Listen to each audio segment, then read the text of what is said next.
The buzz on the spin. No marks, no scuffing, no bruises. Where did you go? What did you do? Zabreza asks.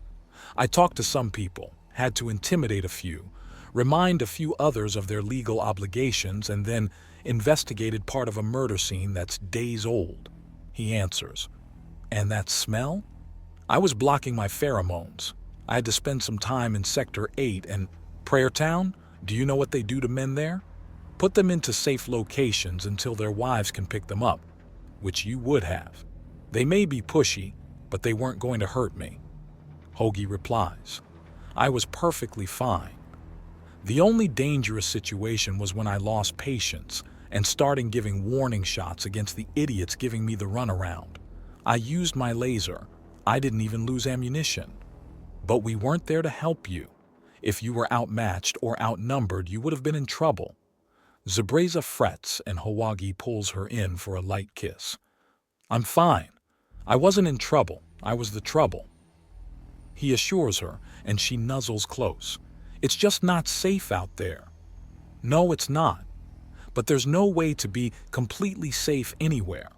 If I didn't go out earlier today to get my hands on the thief that brought Lady Arishok's attention to the station, then she may very well have opened fire, and while the hive itself may be strong enough to endure the station being destroyed, Arishok, having any degree of thoroughness, would see us destroyed entirely. If I hadn't further gone on and broken up an organ smuggling operation, it could very well have brought further attention to the station. An octarine spin is only just barely tolerated by the nearby systems. I know what you do is important. I know. I only have a little bit more time left on my shift, and it can be done from in here, he assures her. The still warm copper badge is bumping up against his communicator even as he holds her. Things would be so much easier if you were a Sharbi man. You'd be happy to be safe inside the hive. I'm sorry, but I want to protect as much as you want to protect me. I'm not a farmer, I'm not an artist, and I'm not all that good at fixing things. But I am good at finding enemies and taking them out. I am good at stopping people, Hoagie says, and Zabreza cuddles into him a little more. I know. This is what we get for seeing a big, strong warrior and snatching him up instead of carefully looking in hidden places for a timid little boy. Zabreza mutters. Having regrets? He asks. Concerns. Not regrets, but a lot of concerns. You're no timid little hive husband to be hidden away. Too big, too strong, and too willful, she mutters. Sorry, but I can pretend for a time. That would be nice, she says, and he chuckles as he pulls her closer as well.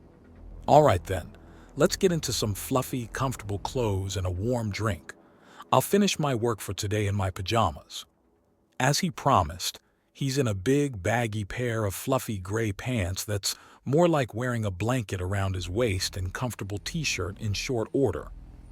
So what's with the badge? Zabreza asks him as he causes the coin to spin on the table next to them. I pulled it off the body of that idiot Lydris. It's somewhat familiar, but I'm struggling to place it, he notes. Looks like a gang sign. Zabreza notes from his lap, and Hoagie raises an eyebrow. Looks like a lab warning sign to me. Hoagie notes as he catches the spinning coin and holds it up between two fingers. No, I know this is a gang sign. I've seen it. Where? I remember. One of our customers signs with this next to their name, Zabreza says before buzzing off. Hoagie just leans back so he's a big enough crash pad for when she comes careening back. She's an excitable one, and to be frank, he wouldn't have her any other way. She zips back in with a data pad and then giggles as he catches her and rolls with the momentum. Feeling better? Impossible not to when you're this goofy, she chides him before holding up the data slate. Here we sell a lot of herbs and assorted plants to a customer in Sector 1 with this symbol. He gives her a kiss on the head as he takes the data slate and then lets out a thoughtful hum as he examines the signature. It's exactly as she said. Professor Irene Vector. Wait, she was mentioned earlier. Yes. She was one of the big players in Deck 1 and did not confront him when he was there. Apparently, she thought to force a private meeting or something and is now down a Lidris enforcer for it. Interesting. Want to have some fun with her? Hoagie asks, and Zabreza looks up at him. Just make a call to her and pretend that you don't know anything about me being in Sector 1 today and don't know what's going on. See how long until she loses her temper. That's mean. I love it. She cheers and he pulls out his communicator. Oh?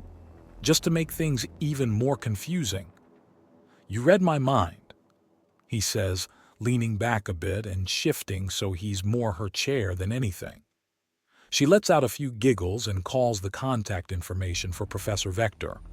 It's answered eagerly. Ah, Administrator, Eastman, Madame Beezerker, you are looking rather relaxed, the albino Angla professor states in a cautious tone. Why wouldn't I be? Our defenses made a complete joke out of your attack. You're no threat to us. I see. Tell me, is your husband available? She asks. Why would you want to talk to him? It's my home you attacked. What makes you think I'd want to expose him to a soaked fool like you? Zabreza asks. Madam, I believe we are having two entirely different conversations here. I sent my aide, Missy Scarfang, to act as a messenger to your hive in hopes of having a private conversation with your husband. Oh, you are bold. Not only do you attack my hive, but you openly admit to wanting to poach my man while you're at it. If you weren't under hundreds of feet of nasty cold and clammy water, I'd slap you.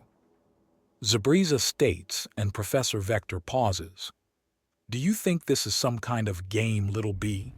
That you can do what you want simply because you have a powerful hive to hide in? She asks. Do you think the water will protect you if you threaten my hive or anyone who calls it home? There are so many wonderful chemicals that can render that entire sector uninhabitable, Zabreza says lowly. Now, let's not devolve to threats. I simply wish to speak to your husband about some unfortunate misunderstandings that have cropped up, namely about the blah, blah, blah. You're not going to give me the runaround, woman. You've been a frugal customer at best for the past few years, and now you send a big idiot to try and strong-arm us? Explain to me why I shouldn't have Vector-seeking mines released into that sector. Because I'll have Beezerker-seeking drones in yours if you try. Maybe. Hoagie begins to disagree before Jack's communicator goes off. Not. Hey, doll, do we have a name and number? Lucerne Jagged Edge. She's at 9418, level 24, Restful Towers building. She answers. Thank you, gorgeous. We're on our way, Jack says before pocketing the communicator. Let's go sidekick. Sidekick? I was here before you. Hoagie protests as they leave the building and start moving around to the outside. There's a second Skycutter air bike besides the one Hoagie brought. Each sector has its own vehicles, and it was a bit of an in-joke among admin that nothing but an air bike would do in Sector 3. You're right, sidekick is too generous. You're the Inspector Lestrade to my Sherlock. You don't even rate a Watson, Jack says, settling down on his Skycutter and rising up. Fuck you, dude, Hoagie calls after him as he starts up his own. The drive isn't even a full minute away with the Skycutters. Soon enough, they're banging on the front door to apartment 9418. There's no answer. They call her communicator, and there's equally no response despite it being inside her apartment. The door is locked, and after the third attempt to knock and a shout of her name, both men give each other a meaningful glance and bring out their weapons. Hoagie has an automatic rifle out and assembled in moments, and Jack is checking over his automatic shotgun. Two boots slam into the door and take it off its hinges to careen into the apartment and into the corpse of Lucerne Jagged Edge. Fuck, Hoagie mutters at the sight.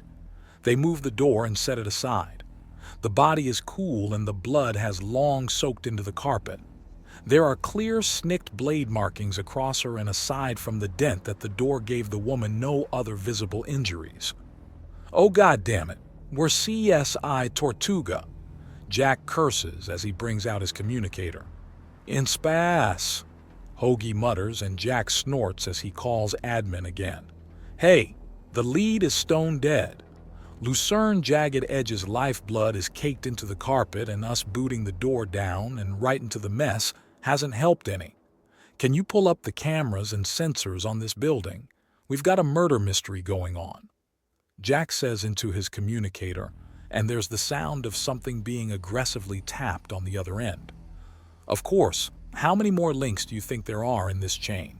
You contributed to that mess as much as all the others. It's just that they had the decency to be a bit more honest about it and own up to their participation, even if they didn't realize they were effectively signing a confession and begging for a fine. Why does it require a fine, though? What am I being punished for? You're being punished because you're playing pointless power games with idiots, like an idiot, and doing it so badly that station administration is being brought in. It doesn't matter who calls our attention to it. If you call in admin for a situation that is your fault, you eat a fine. We can let things slide, sure, but we only do so in situations where we see that an attempt to make up for the mess has already started.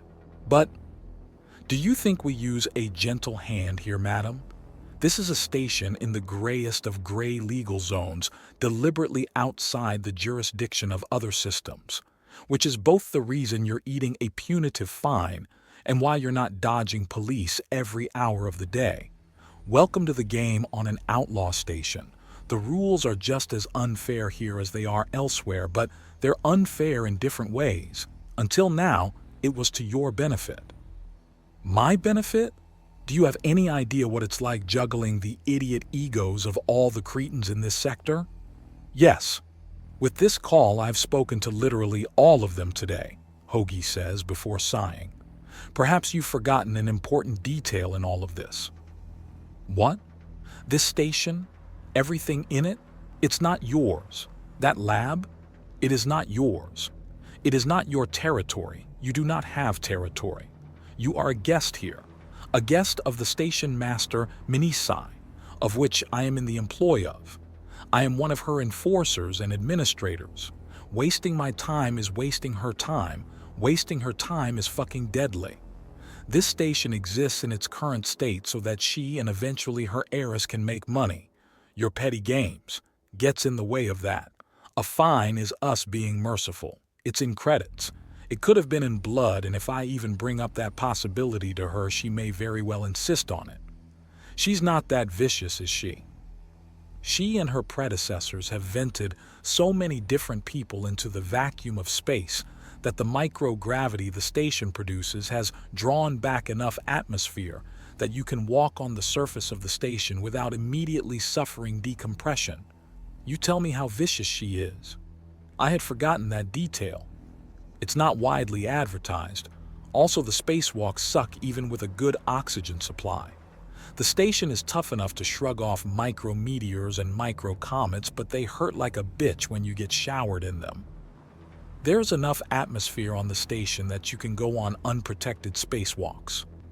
Yes, and if you put some hustle in, you don't need an air supply either. You can hold your breath and run, he says. And it's there due to all the times people have been vented out of the station itself. Yes, Hoagie says in a low tone. I see. Thank you for your time. The thoroughly intimidated professor says before canceling the call. Is it really that bad? Zabreza asks. Of course not. Most of it is due to stupid accidents and a few memorable occasions where the outer hull was punctured and couldn't be immediately sealed. If we only got that thin atmosphere from venting people, then there would be an obscene number of casualties related to this station, and it would severely impact tourism and trade. But it is a nice, scary story to tell short-sighted idiots who don't pay enough attention to history to know better. You'd think a professor would be smarter. You can have the best education in the galaxy, but if you don't think things through or question things, then you're just a well-informed idiot. So, the professor's just another fool. Of course, she sent a thug to do a drone's job. Of course she's an idiot. Also, there's a lot more money in pharmaceuticals than straight-up drugs. Legal too. If she was really smart, she wouldn't need to be here at all.